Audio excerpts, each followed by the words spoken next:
आपका स्वागत है हमारे YouTube चैनल रिलैक्स माइंड में।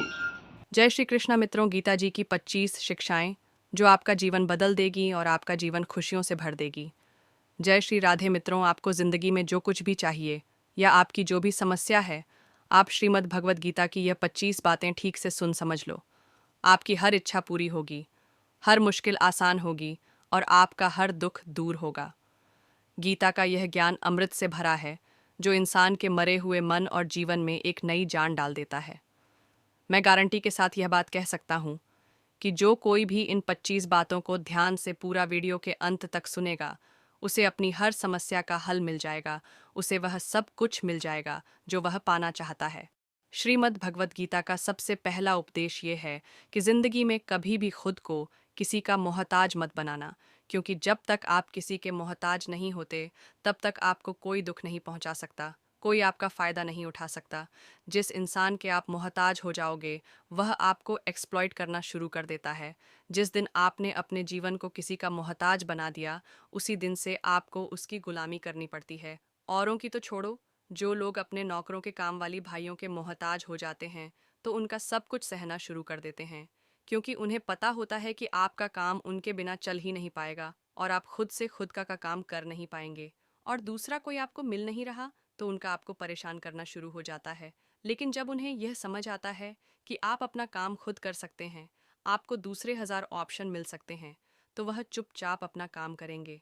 अब अगर आप कोई ऐसी नौकरी करते हैं जहां आपके बॉस के गलत होते हुए भी आप उसका टॉर्चर सहते रहते हैं, तो आपको पता होता है कि आप उसके मोहताज हैं और वो उसका पूरा फ़ायदा लेता है। और तो और जिस घर परिवार में आप रहते हैं, अगर वहाँ भी आप किसी के मोहताज हैं, तो वह आपको पूरा चूस लेता है, क्योंकि वहाँ आप 24 घंटे रहते हैं, कहीं और जा ही नहीं सकते।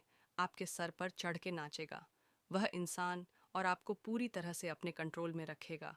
लोगों को बहुत मज़ा आता है अपने से कमज़ोर इंसान को अपने कंट्रोल में रखने के। आप चाहे 1000 उनके लिए अच्छा करो, चाहे हर वह काम करो जिससे उन्हें खुश मिले, पर ऐसे लोग आपकी गर्दन को दबा के रखते हैं। आप में अगर कुछ प्रतिभा है, तो आपके पंख ही काट दिए जाएंगे। हर वह कोशिश की जाएगी आपके साथ जिससे आप जिंदगी में कभी आगे ही ना बढ़ पाओ। किसी का मोहताज होना मर जाने से भी बदतर होता है। मोहताज आपको गुलाम बनाकर रख देती है।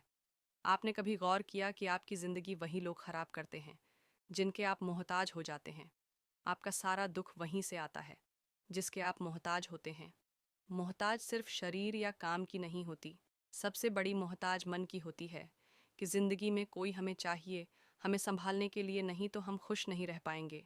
अकेलापन लोगों से झेला नहीं जाता है। फिर कई बार आप ऐसे लोगों से जुड़ जाते हैं जो आपकी इस मन की मोहताज का पूरा फायदा उठाते हैं। आप उनसे रिश्ता इसीलिए जोड़ते हैं ताकि आपकी जिंदगी में थोड़ी खुशी आए, पर वह लोग आपको खून के आंसू रुलाते हैं, आपकी पूरी जिंदगी नर्क बना देते हैं। याद रखना, एक बात, माँ बाप के अलावा ऐसा दुनिया में आज तक कोई पैदा नहीं हुआ है कि आप जिसके मोहताज हो और वह आपका फ़ायदा ना उठाए। इसीलिए ज़िंदगी में कभी भी खुद को किसी का मोहताज मत बनाना। श्रीमद् भगवत गीता का दूसरा उपदेश यह है कि जब भी ज़िंदगी में खुद को अकेला महसूस करो, तब इस सच्चाई को ठीक से समझ लेना कि आप दुनिया में अकेले ही आए थे और अकेले ही जाओगे। वास्तविकता में यहाँ कोई आपका अपना नहीं है। एक दिन तो जो माँ बाप हमें जन्म देते हैं, वह भी हमें अकेला छोड़कर चले जाते हैं, तो औरों से तो उम्मीद ही क्या करना। यदि कोई आपका साथ छोड़ दे, तो याद रखना कि वह ईश्वर सदा आपके साथ है। वह कभी आपका साथ नहीं छोड़ता। गीता में श्री कृष्ण ने अर्जुन से कहा कि चाहे कोई मनुष्य मुझे माने या ना माने, लेकिन मैं इंसान का साथ कभी नहीं छोड़ता, क्योंकि यह सब मेरी ही संतानें हैं। मम वाशु जीव लोके, जीव भूत सनातन मनुष्य स्नी इंद्रियाणी। प्रकृति स्थानी कर्ष, इंसान को ईश्वर का ही अंश कहा गया है, इसलिए मनुष्य को ईश्वर की संतान कहा जाता है। इसीलिए आपको अकेलेपन से कभी दुखी नहीं होना चाहिए, कभी डरना नहीं चाहिए, बल्कि किसी गलत इन के साथ रहने से डरना चाहिए। एक कहावत है कि something is better than nothing, कि कुछ नहीं होने से कुछ होना बेहतर है। लेकिन एक और कहावत है कि nothing is better than nonsense, कि नॉनसेंस लोगों के साथ रहने से अच्छा है। आप अकेले ही रहो। इसीलिए गीता का यह उपदेश हर इंसान के लिए बहुत ज़रूरी है, जो खुद को अकेला समझकर दुखी हो जाते हैं। इसीलिए अकेलेपन से डरना, दुखी होना छोड़ दो, क्योंकि यहाँ कोई किसी का नहीं होता। गीता का तीसरा उपदेश ये है कि जीवन में जब भी कोई मुश्किल आए तो हिम्मत मत हारो, बस थोड़ा धीरज रखो। जो लोग मुश्किल वक्त में खुद को थोड़ा संभाल कर धीरज रखते हैं, वह हर मुश्किल को आसानी से पार कर जाते हैं। एक राजा अपने गुरुजी के पास गया और उसने गुरुजी से जाकर बोला कि ऐसे तो राज्य में हर प्रकार की खुशहाली है, पर वक्त का कोई भरोसा नहीं है। अगर कभी जिंदगी में कोई मुश्किल वक्त आए, कोई बुरा वक्त आए, तो उस वक्त के लिए मुझे कोई मंत्र दीजिए, कोई शिक्षा दीजिए, कोई उपदेश दीजिए कि उस बुरे वक्त से कैसे बाहर निकलना है। तो गुरुजी ने उसे एक तावीज़ बांध कर दे दिया और राजा से कहा कि इस तावीज़ में मैंने एक मंत्र लिख कर रखा है। जब तुम्हारी ज़िंदगी में बहुत बुरा वक्त आए और तुम्हें लगे कि इससे बुरा तो अब कुछ हो ही नहीं सकता, उस समय पर यह तावीज़ खोल के तुम इस मंत्र को पढ़ लेना, तुम्हारे अंदर बहुत शक्ति आ जाएगी। और एक दिन ऐसा हुआ भी कि उस राजा के राज्य पर किसी दूसरे राजा ने आक्रमण कर दिया और इस राजा की ऐसी स्थिति। श्रीमद् भगवद गीता का दूसरा अध्याय वास्तव में पूरी गीता का सारांश है, जिसमें भगवान श्री कृष्ण अर्जुन को कर्म योग, ज्ञान योग, सांख्य योग, बुद्धि योग और आत्मा का ज्ञान देते हैं। मित्रों, जो भी मनुष्य भगवद गीता के इस महान अध्याय को अच्छे से समझ जाता है, तो समझिए उन्हें गीता का सारांश मालूम हो गया। तो चलिए मित्रों, अब आपका ज़्यादा समय व्यर्थ नहीं करते हुए वीडियो शुरू करते हैं। संगीत। श्रीमद् भगवद गीता अध्याय 2, सांख्य योग। जय श्री कृष्ण। दोस्तों, पहले अध्याय में आपने सुना कि किस प्रकार दुर्योधन की सेना में अपने रिश्तेदारों, गुरुजनों को देखकर अर्जुन के पैर कांपने लगे।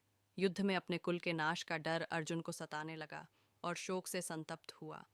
मन वाला अर्जुन युद्ध भूमि में बाणों सहित धनुष को त्याग कर रथ के पिछले भाग में बैठ गया। अब श्री भगवान उसका उत्तर देंगे और इस अध्याय का नाम है सांख्य योग। अब यहाँ से शुरुआत होती है उस ज्ञान की जिसके लिए भगवद गीता दुनिया का सबसे महानतम ग्रंथ है और ज्ञान का भंडार माना जाता है। संजय धृतराष्ट्र से कहते हैं कि हे राजन, उस प्रकार करुणा से व्याप्त और आंसुओं से पूर्ण तथा व्याकुल नेत्रों वाले शोक युक्त उस अर्जुन के प्रति भगवान मसधन ने यह वचन कहा। अर्जुन दुख से घिरा हुआ है, आशा खत्म हो चुकी है, हिम्मत टूट चुकी है, और ऐसे में श्री कृष्ण उसे समझाना शुरू करते हैं। जहाँ युद्ध का वर्णन होना चाहिए था, वहाँ दुख और विषाद का माहौल है। अर्जुन की आंखों में आंसुओं, मन में निराशा है। यह बहुत बड़ी हैरानी की बात थी। धृतराष्ट्र या संजय, कोई भी इसकी आशा नहीं कर रहे थे। अर्जुन का दुख देखकर कृष्ण उत्तर देने के लिए तैयार होते हैं। दोस्तों, यही है गीता, अर्जुन या हम सबकी शंका और ईश्वर या कृष्ण का ज्ञान। श्री भगवान बोले, हे अर्जुन, तुझे इस असमय में यह मोह किस हेतु से प्राप्त हुआ? क्योंकि ना तो यह श्रेष्ठ पुरुषों द्वारा आँच है, ना स्वर्ग को देने वाला है, और ना ही कीर्ति को बढ़ाने वाला है।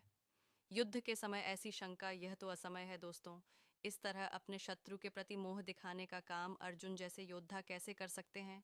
अपने कर्म से अगर हम मुंह मोड़कर मोह या किसी और वजह से हताश होकर बैठ जाएं, तो वह ठीक नहीं है। इससे कभी कोई लाभ नहीं होता। कृष्ण समझा रहे हैं, इसीलिए हे अर्जुन, नपुंसकता को मत प्राप्त हो। तुम्हारे लिए यह उचित नहीं है। अगर तुम युद्ध में आया है तो युद्ध कर, ऐसे डर मत। तेरे जैसे धनुर्धर के लिए यह ठीक नहीं है। यह सही नहीं है कि इस तरह से मन की कमजोरी दिखाओ। दोस्तों, श्री का यहाँ नपुंसकता का अर्थ शक्तिहीनता, कमजोर हो जाना, युद्ध से मोह मोड़ लेने वाली बात कर रहे हैं। यानी कि जो धर्म कहता है उसके अनुसार कर्म तो जरूर करना चाहिए। स्वयं को कमजोर मानकर बात को छोड़ देना, यह सही नहीं है। बुरे समय में अगर हमें भी आशंका सताए तो यही बात हमें याद रखनी चाहिए कि मन की दुर्बलता छोड़ हमें सिर्फ उस कर्म के बारे में सोचना चाहिए जो हम करने के लिए आए हैं। अर्जुन अपनी शंका के बारे में कहते हैं, हे मधुसूदन, मैं रणभूमि में किस प्रकार बाणों से भीष्म पितामह और द्रोणाचार्य के विरुद्ध युद्ध करूं, जिनसे मैंने सब कुछ सीखा है, जो मेरे लिए सबसे बड़े हैं। उन पर मैं कैसे वाण चला सकता हूँ? दोस्तों, यहाँ पर अर्जुन का कहना है, उसका संशय है। असल में सुनने में गलत नहीं लगता। अर्जुन जिनकी पूजा करते हुए बड़े हुए हैं, अपने पितामह या गुरु, पर वह वाण कैसे चला सकते हैं? लेकिन युद्ध का तो यही काम है। वाण शत्रु और अपने में भेद नहीं करता। जब वह चलता है तो प्राण लेने के इरादे से, जिसे करने में इस समय अर्जुन असफल हो रहे हैं। मित्रों, अर्जुन की दुविधा गलत नहीं लगती जब वह ऐसा कहते हैं कि इन महानुभाव गुरुजनों को ना मारकर मैं इस लोक में भिक्षा मांगकर खाना भी कल्याणकारक समझता हूँ। यहाँ पर अर्जुन कहते हैं कि गुरुजनों को मारकर इस दुनिया में किसी भी तरह का लाभ ले लूं, तो उसका क्या मतलब है? अपने इन लोगों को मारकर उसे अर्थ और भोग धन, धान्य, ऐश्वर्य, ये सब तो मैं प्राप्त कर लूंगा, परंतु ऐसे भोगों से क्या प्राप्त होगा दोस्तों? अर्जुन ही नहीं, दुनिया में ना जाने कितने लोग ऐसे होते हैं जिन्हें लगता है कि परिवार भी ना छूटे और मोक्ष भी प्राप्त हो जाए, परंतु यह तो संभव नहीं। अर्जुन कहते हैं, हम यह भी नहीं जानते कि हमारे लिए युद्ध करना और ना करना, इन दोनों में से कौन सा श्रेष्ठ है, अथवा यह भी नहीं जानते कि उन्हें हम जीतेंगे या हमको वे जीतेंगे। और जिनको मारकर हम जीना भी नहीं चाहते, वे ही हमारे आत्मीय धृतराष्ट्र के पुत्र हमारे मुकाबले में हमारे सामने हैं। भविष्य में क्या होगा, यह तो कोई भी नहीं जानता। विधि ने क्या विधान लिखा है उसके बारे में किसी को नहीं पता, लेकिन वर्तमान में हम जो करना चाहते हैं उसका निर्णय हमारे हाथ में होता है। हमारे कर्म सिर्फ और सिर्फ हमारे ही हाथ में है। तो क्या युद्ध जीतने के लिए अपनों को मारना ठीक है? अपने कर्म को पूरा करने के लिए हमें किस सीमा तक जाना चाहिए और किस सीमा को पार करना चाहिए? अर्जुन आगे कहते हैं, हे मधुसूदन, इसीलिए मैं आपसे पूछता हूँ कि जो साधन निश्चित कल्याणकारक हो वह मेरे लिए कहिए, क्योंकि हे प्रभु, मैं आपका शिष्य हूँ, इसलिए मुझको शिक्षा दीजिए। दोस्तों, कमज़ोर क्षणों में हम डर जाते हैं, जिससे दुविधा का भाव हमारे अंदर आता है।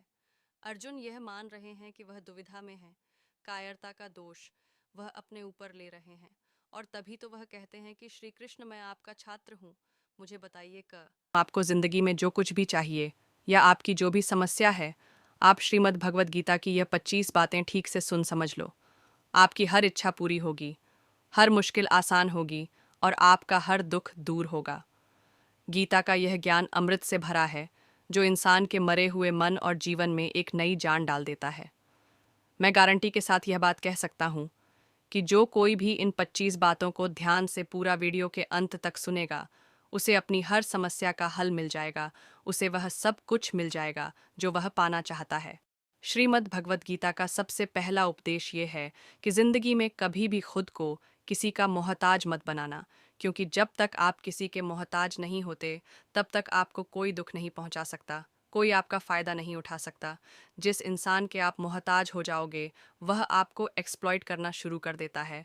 जिस दिन आपने अपने जीवन को किसी का मोहताज बना दिया, उसी दिन से आपको उसकी गुलामी करनी पड़ती है। औरों की तो छोड़ो, जो लोग अपने नौकरों के काम वाली भाइयों के मोहताज हो जाते हैं, तो उनका सब कुछ सहना शुरू कर देते हैं, क्योंकि उन्हें पता होता है कि आपका काम उनके बिना चल ही नहीं पाएगा और आप खुद से खुद का काम कर नहीं पाएंगे, और दूसरा कोई आपको मिल नहीं रहा तो उनका आपको परेशान करना शुरू हो जाता है। लेकिन जब उन्हें यह समझ आता है कि आप अपना काम खुद कर सकते हैं, आपको दूसरे 1000 ऑप्शन मिल सकते हैं, तो वह चुपचाप अपना काम करेंगे। अब अगर आप कोई ऐसी नौकरी करते हैं जहां आपके बॉस के गलत होते हुए भी आप उसका टॉर्चर सहते रहते हैं, तो आपको पता होता है कि आप उसके मोहताज हैं और वो उसका पूरा फ़ायदा लेता है। और तो और, जिस घर परिवार में आप रहते हैं, अगर वहाँ भी आप किसी के मोहताज हैं, तो वह आपको पूरा चूस लेता है, क्योंकि वहाँ आप 24 घंटे रहते हैं, कहीं और जा ही नहीं सकते। आपके सर पर चढ़ के नाचेगा वह इंसान और आपको पूरी तरह से अपने कंट्रोल में रखेगा। लोगों को बहुत मज़ा आता है अपने से कमज़ोर इंसान को अपने कंट्रोल में रखने के। आप चाहे 1000 उनके लिए अच्छा करो, चाहे हर वह काम करो जिससे उन्हें खुश मिले, पर ऐसे लोग आपकी गर्दन को दबा के रखते हैं। आप में अगर कुछ प्रतिभा है तो आपके पंख ही काट दिए जाएंगे। हर वह कोशिश की जाएगी आपके साथ जिससे आप जिंदगी में कभी आगे ही ना बढ़ पाओ। किसी का मोहताज होना मर जाने से भी बदतर होता है। मोहताज आपको गुलाम बनाकर रख देती है। आपने कभी गौर किया कि आपकी ज़िंदगी वही लोग ख़राब करते हैं जिनके आप मोहताज हो जाते हैं? आपका सारा दुख वहीं से आता है जिसके आप मोहताज होते हैं। मोहताज सिर्फ शरीर या काम की नहीं होती, सबसे बड़ी मोहताज मन की होती है कि ज़िंदगी में कोई हमें चाहिए, हमें संभालने के लिए, नहीं तो हम खुश नहीं रह पाएंगे। अकेलापन लोगों से झेला नहीं जाता है। फिर कई बार आप ऐसे लोगों से जुड़ जाते हैं जो आपकी इस मन की मोहताज का पूरा फ़ायदा उठाते हैं। आप उनसे रिश्ता इसीलिए जोड़ते हैं ताकि आपकी ज़िंदगी में थोड़ी खुशी आए, पर वह लोग आपको खून के आंसू रुलाते हैं, आपकी पूरी ज़िंदगी नर्क बना देते हैं। याद रखना, एक बात माँ बाप के अलावा ऐसा दुनिया में आज तक कोई पैदा नहीं हुआ है कि आप जिसके मोहताज हो और वह आपका फ़ायदा ना उठाए। इसीलिए ज़िंदगी में कभी भी खुद को किसी का मोहताज मत बनाना। श्रीमद् भगवत गीता का दूसरा उपदेश यह है कि जब भी ज़िंदगी में खुद को अकेला महसूस करो, तब इस सच्चाई को ठीक से समझ लेना कि आप दुनिया में अकेले ही आए थे और अकेले ही जाओगे। वास्तविकता में यहाँ कोई आपका अपना नहीं है। एक दिन तो जो माँ बाप हमें जन्म देते हैं, वह भी हमें अकेला छोड़कर चले जाते हैं, तो औरों से तो उम्मीद ही क्या करना। यदि कोई आपका साथ छोड़ दे, तो याद रखना कि वह ईश्वर सदा आपके साथ है। वह कभी आपका साथ नहीं छोड़ता। गीता में श्री कृष्ण ने अर्जुन से कहा कि चाहे कोई मनुष्य मुझे माने या ना माने, लेकिन मैं इंसान का साथ कभी नहीं छोड़ता, क्योंकि यह सब मेरी ही संतानें हैं। मम वाशु जीवलोके जीवभूत सनातन मनुष्य स्नि इंद्रियाणि प्रकृति स्थानी कर्ष। इंसान को ईश्वर का ही अंश कहा गया है, इसलिए मनुष्य को ईश्वर की संतान कहा जाता है। इसीलिए आपको अकेलेपन से कभी दुखी नहीं होना चाहिए, कभी डरना नहीं चाहिए, बल्कि किसी गलत इन के साथ रहने से डरना चाहिए। एक कहावत है कि something is better than nothing, कि कुछ नहीं होने से कुछ होना बेहतर है। लेकिन एक और कहावत है कि nothing is better than nonsense, कि नॉनसेंस लोगों के साथ रहने से अच्छा है। आप अकेले ही रहो। इसीलिए गीता का यह उपदेश हर इंसान के लिए बहुत ज़रूरी है, जो खुद को अकेला समझकर दुखी हो जाते हैं। इसीलिए अकेलेपन से डरना, दुखी होना छोड़ दो, क्योंकि यहाँ कोई किसी का नहीं होता। गीता का तीसरा उपदेश ये है कि जीवन में जब भी कोई मुश्किल आए, तो हिम्मत मत हारो, बस थोड़ा धीरज रखो। जो लोग मुश्किल वक्त में खुद को थोड़ा संभाल कर धीरज रखते हैं, वह हर मुश्किल को आसानी से पार कर जाते हैं। एक राजा अपने गुरुजी के पास गया और उसने गुरुजी से जाकर बोला कि ऐसे तो राज्य में हर प्रकार की खुशहाली है, पर वक्त का कोई भरोसा नहीं है। अगर कभी जिंदगी में कोई मुश्किल वक्त आए, कोई बुरा वक्त आए, तो उस वक्त के लिए मुझे कोई मंत्र दीजिए, कोई शिक्षा दीजिए, कोई उपदेश दीजिए कि उस बुरे वक्त से कैसे बाहर निकलना है। तो गुरुजी ने उसे एक तावीज़ बांध कर दे दिया और राजा से कहा कि इस तावीज़ में मैंने एक मंत्र लिख कर रखा है। जब तुम्हारी ज़िंदगी में बहुत बुरा वक्त आए और तुम्हें लगे कि इससे बुरा तो अब कुछ हो ही नहीं सकता, उस समय पर यह तावीज़ खोल के तुम इस मंत्र को पढ़ लेना, तुम्हारे अंदर बहुत शक्ति आ जाएगी। और एक दिन ऐसा हुआ भी कि उस राजा के राज्य पर किसी दूसरे राजा ने आक्रमण कर दिया और इस राजा की ऐसी स्थिति। जय श्री कृष्णा मित्रों, आपको हम बताएंगे कि कितने नियम हैं। हिंदू धर्म के 10 नियम। हर हिंदू को 10 नियम को मरते दम तक पालन करना चाहिए। सनातन धर्म, जिसे हिंदू धर्म के नाम से भी जाना जाता है, सनातन धर्म दुनिया का सबसे पुराना धर्म है। यह सनातन धर्म है जिसमें कई अलग अलग परंपराएं, दर्शन और ग्रंथ हैं। हिंदुत्व केवल एक धर्म ही नहीं है, इसे एक सफल जीवन जीने के तरीके के तौर पर भी देखा जा सकता है। अधिकतर हिंदू इन नियमों पर चलते हैं या नहीं, यह जानना प्रत्येक हिंदू का कर्तव्य होना चाहिए। सनातन धर्म में एक ईश्वर का विश्वास है, जिसे ब्रह्मा कहा जाता है। ब्रह्मा अनंत, सर्वशक्तिमान और सर्वव्यापी है। यह धर्म भक्ति, कर्म, ज्ञान और वैराग्य की 4 योगियों को मानता है। सनातन धर्म का मतलब है अनादि या अनंत। यह धर्म जीवन के हर क्षेत्र में व्याप्त है, जैसे धार्मिक अनुष्ठान, संगीत, कला, संस्कृति, विज्ञान और दर्शन। इसका मूल उद्देश्य मनुष्य को धार्मिक, आध्यात्मिक और आदर्श जीवन जीने में मदद करना है। सनातन धर्म विविधता में एकता को स्वीकार करता है और सभी धर्मों और संप्रदायों को सम्मान देता है। हमें हमारे ऋषियों मुनियों ने ज्ञान योग, भक्ति योग व योग का उपहार दिया है, जिसके बल से हम हमेशा धर्म से जुड़े रहते हैं। अधिकतर हिंदू इन नियमों पर चलते हैं या नहीं, यह जानना प्रत्येक हिंदू का कर्तव्य होना चाहिए। आओ जानते हैं कि ऐसे कौन से 10 नियम हैं जिनका पालन हिंदुओं को करना चाहिए। मित्रों, आप सनातन ज्ञान कथा चैनल पर पहली बार आए हैं तो चैनल को सब्सक्राइब जरूर कीजिएगा। कमेंट बॉक्स में जरूर लिखिए हर हर महादेव। पहला नियम, हर हिंदू को सनातन धर्म प्रचार करना। उससे पहले यह आप जान ले, हिंदू धर्म को पढ़ना और समझना जरूरी है। हिंदू धर्म को समझकर ही उसका प्रचार और प्रसार करना जरूरी है। आपको धर्म का सही ज्ञान होगा,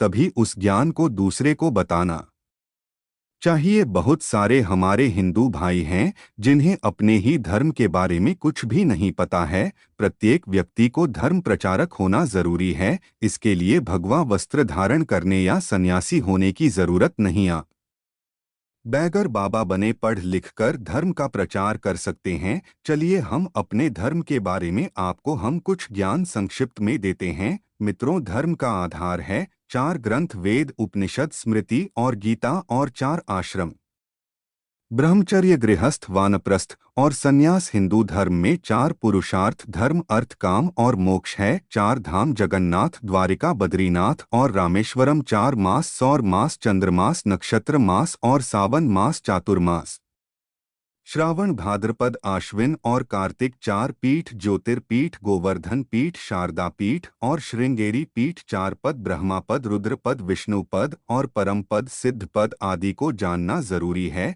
4 संप्रदाय, वैष्णव, शैव, शाक्त और स्मृति संत। दूसरा नियम तीर्थ यात्रा करना। तीर्थ और तीर्थ यात्रा का बहुत पुण्य माना जाता है। अयोध्या, काशी, मथुरा, 4 धाम और कैलाश में कैलाश की महिमा ही अधिक है। भारतीय धर्म ग्रंथों में बद्रीनाथ, द्वारका, जगन्नाथ, पुरी और रामेश्वरम को 4 धाम के रूप में जाना जाता है। इन चारों धामों की यात्रा को ही 4 धाम यात्रा माना जाता है। तीर्थ से ही वैराग्य और सौभाग्य की प्राप्ति होती है। तीर्थ से विचार और अनुभवों को विस्तार मिलता है। तीर्थ यात्रा से जीवन को समझने में लाभ मिलता है। बच्चों को पवित्र स्थलों एवं मंदिरों की तीर्थ यात्रा महत्व बताना चाहिए, इसलिए तीर्थ यात्रा पर जरूर जाएं। तीसरा नियम, व्रत रखना। हिंदू धर्म में व्रत रखने का महत्व इस वजह से है कि यह धार्मिक मान्यताओं के साथ साथ वैज्ञानिक दृष्टि से भी फायदेमंद होता है। व्रत रखने से मन और शरीर की शुद्धि होती है और आध्यात्मिक विकास होता है। व्रत रखने से भगवान के प्रति श्रद्धा और भक्ति बढ़ती है। उपवास के प्रकार: 1 प्रात उपवास, 2 अध उपवास, 3 एकाहारो उपवास, 4 रस उपवास, 5 फलो उपवास, 6 दुग्ध उपवास, 7 तक्र उपवास, 8 पूर्ण उपवास, 9 साप्ताहिक उपवास, 10 लघु उपवास, 11 कठोर उपवास, 12 टूटे उपवास, 13 दीर्घ उपवास। व्रत रखने के फायदे: व्रत रखने से मानसिक शांति मिलती है, शरीर की रोग प्रतिरोधक क्षमता बढ़ती है, पेट और पाचन तंत्र से जुड़ी समस्याएं दूर होती हैं, मोटापा कम होता है, डिप्रेशन जैसी समस्याओं से राहत मिलती है, शरीर में नई प्रतिरोधक कोशिकाएं बनती हैं, शरीर की सफाई होती है, आत्मविश्वास बढ़ता है, अनुशासन बढ़ता है। चौथा नियम, ईश्वर ही सत्य है, ब्रह्मा ही सत्य है, सत्य ही ब्रह्मा है, वही सर्वोच्च शक्ति है। वेद, शास्त्र और पुराणों में कहा गया है कि सत्य के समान दूसरा धर्म नहीं है। प्रार्थना, पूजा, ध्यान और आरती आदि सभी उसी के प्रति हैं। देवी देवता, त्रिदेव, यक्ष, किन्नर, गंधर्व, वानर आदि सभी उसी का ध्यान करते हैं, इसलिए सिर्फ उस एक को ही सर्वोच्च सत्ता मानना धर्म का प्रथम नियम है। हिंदू धर्म के मुताबिक ईश्वर परमेश्वर एक ही शक्ति के नाम हैं। वेद, उपनिषद और गीता में उसी परम तत्व की चर्चा की गई है। ईश्वर को भगवान, परमात्मा, प्रभु, परम पुरुष या स्वामी भी कहा जाता है। उसी के प्रति समर्पित ईश्वर प्राणधारा का बेहद जरूरी नियम है। जो व्यक्ति इस नियम का पालन नहीं करता वह भटका हुआ है। ईश्वर निराकार और अजन्मा, संगीत अप्राकृतिक या घोर दुख उसके प्रति अपनी आस्था को गाए नहीं। इससे आपके भीतर 5 इंद्रियों में एकजुटता आएगी और आपका आत्मविश्वास बढ़ता जाएगा, जिससे लक्ष्य को भेदने की ताकत बढ़ेगी। वे लोग जो अपने आस्था बदलते रहते हैं भीतर से कमजोर होते जाते हैं। 5वें नियम, 16 संस्कार का पालन करना जरूरी। संस्कारों के प्रमुख प्रकार 16 बताए गए हैं, जिनका पालन करना हर हिंदू का कर्तव्य है। इन संस्कारों के नाम कुछ इस प्रकार है: गर्भाधान, पुंसवन, सीमंतोन्नयन, जात कर्म, नामकरण, निष्क्रमण, अन्नप्रास, मुंडन, कर्ण वेधन, विद्यारंभ, उपनयन, वेदार, केशांत, संवर्धन, विवाह और अंत्येष्टि। हर हिंदू को उक्त संस्कार को अच्छे से नियम पूर्वक करना चाहिए। यह हमारे सभ्य और हिंदू होने की निशानी है। 16 संस्कार के लाभ: संस्कार हमें सभ्य बनाते हैं, संस्कारों से ही हमारी पहचान है। संस्कार से जीवन में पवित्रता, सुख, शांति और समृद्धि का विकास होता है। संस्कार विरुद्ध कर्म कभी नहीं करना चाहिए। संस्कार विरुद्ध कर्म करने वाले व्यक्ति जंगली मानव की निशानी है। 6 वे नियम दान देना। मित्रों, वेदों में 3 प्रकार के दाता कहे गए हैं। 1 उत्तम दान, 2 मध्यम दान और 3 निकृष्ट दान। धर्म की उन्नति रूपी सत्य विद्या के लिए जो देता है वह उत्तम, कीर्ति या स्वार्थ के लिए जो दान देता है तो वह मध्यम, और जो वशक मनादिरा माना गया है। पुराणों में अनेक दानों का उल्लेख मिलता है, जिसमें अन्नदान, विद्यादान, अभयदान और धन दान को ही श्रेष्ठ माना गया है। यही पुण्य भी है। 7वां नियम यज्ञ और कर्म। वेदा अनुसार यज्ञ 5 प्रकार के होते हैं। ब्रह्मा यज्ञ, देव यज्ञ, पितृ यज्ञ, वैश्वदेव यज्ञ और अतिथि यज्ञ। उक्त 5 यज्ञों को पुराणों और अन्य ग्रंथों में विस्तार दिया गया है। इन 5 यज्ञ के बारे में विस्तार से समझते हैं। ब्रह्मा यज्ञ अर्थात ईश्वर, गुरु, माता और पिता के प्रति समर्पित भाव रखकर नित्य संध्या वंदन, स्वाध्याय तथा वेद पाठ करना। देव यज्ञ जो सत्संग तथा अग्निहोत्र कर्म से संपन्न होता है। अगला है पितृ यज्ञ को डोट पुराणों में श्राद्ध कर्म कहा गया है। वेदानुसार यह श्राद्ध तर्पण हमारे पूर्वजों, माता पिता और आचार्य के प्रति सम्मान का भाव है। सभी प्राणियों तथा वृक्षों के प्रति करुणा और कर्तव्य समझना, उन्हें अन्न जल देना ही भूत यज्ञ या वैश्वदेव यज्ञ कहलाता है। अपंग महिला, विद्यार्थी, सन्यासी, चिकित्सक और धर्म के रक्षकों की सेवा सहायता करना ही अतिथि यज्ञ है। 8वें नियम संधोषा अर्थात संध्या वंदन। संध्या वंदन प्रतिदिन करना जरूरी है। संध्या वंदन के 2 तरीके हैं, प्रार्थना और ध्यान। मनमानी पूजा करना, आरती और यज्ञास वह ऐसा नहीं कर पाता है तो गुरुवार को निश्चित ही यह कर्म करना जरूरी है। संध्या वंदन है सभी का कर्तव्य।